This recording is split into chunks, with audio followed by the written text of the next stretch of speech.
I phoned a friend of mine up because he had just arrived back after several years in Thailand. A European fellow, intelligent, sophisticated, like most of my friends are. He invited me around to Bangkok, his place he's just rented. Well, I got there early. It was dark by that time because in Thailand it gets dark at the same time all year round, around about 6:30, I think. When I phoned him up, I told him I was outside his door,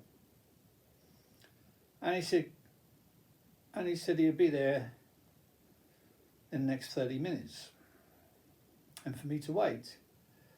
Now he only told me this later, that he got straight onto the phone to his daughter, who was 14 at the time.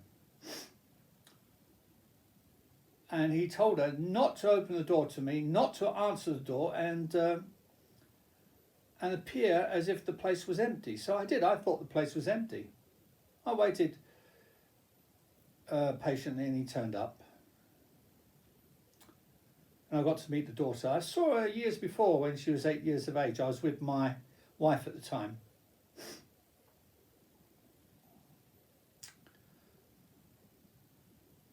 And a few days later, he then told me about what had happened, that he phoned his daughter and said, "Don't answer the door, he's a sex maniac."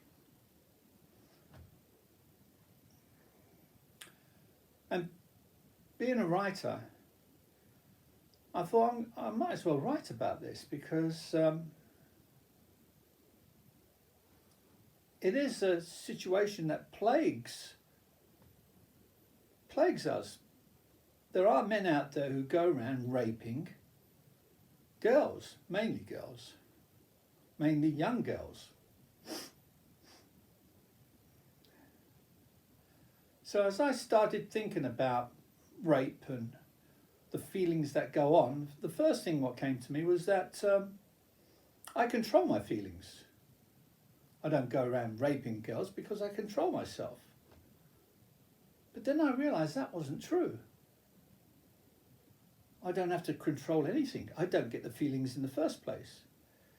It is true that I am highly sexed, but so are gay women. They're highly sexed, but they normally don't go around raping girls, do they? Unless it's a prison situation.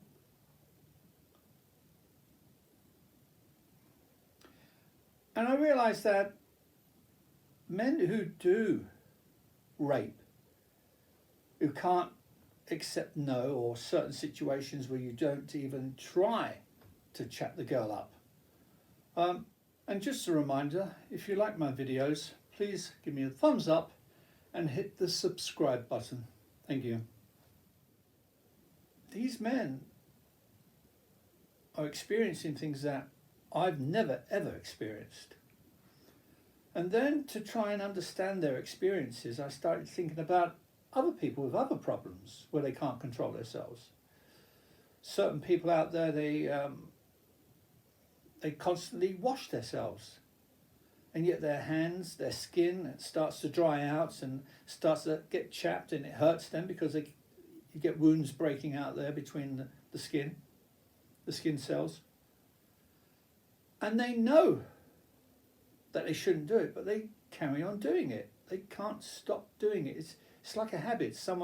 I remember this boy once I saw. He was about 15 years of age, and I noticed he had this dry skin all around his mouth there.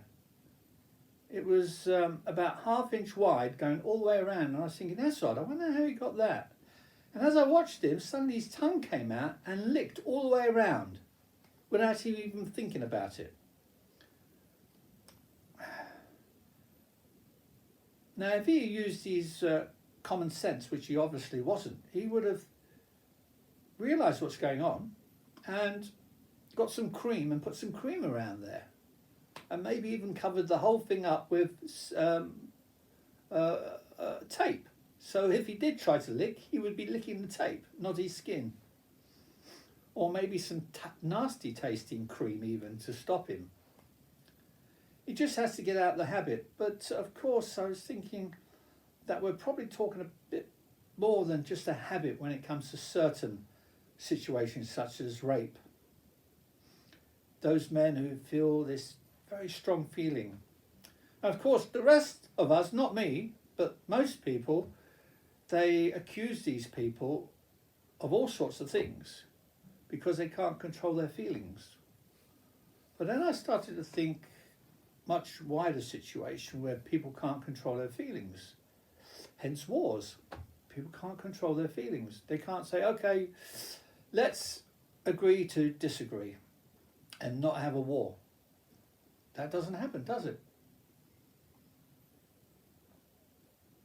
And then if you listen to these characters who, let's say, not just rape, but torture girls to death. I say girls because mainly it's girls who are the victims of these people. And they torture these girls to death. And they tell us that they can't help it. These feelings are just so strong, they can't help it. And some of these men, they really are sorry for what they've done. And they tell you they couldn't stop themselves. And some of them even tell you, these people who are in prison, they tell you if they ever get out, they're going to go straight back and do it again. They can't stop themselves. As you can see, I've had a quick change of clothes.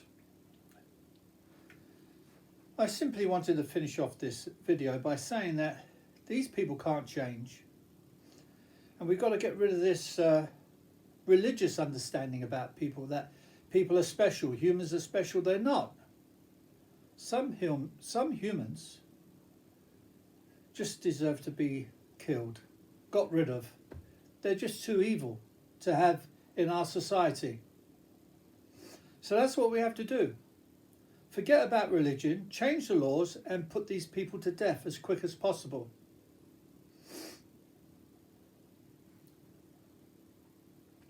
That's all I have to say about it.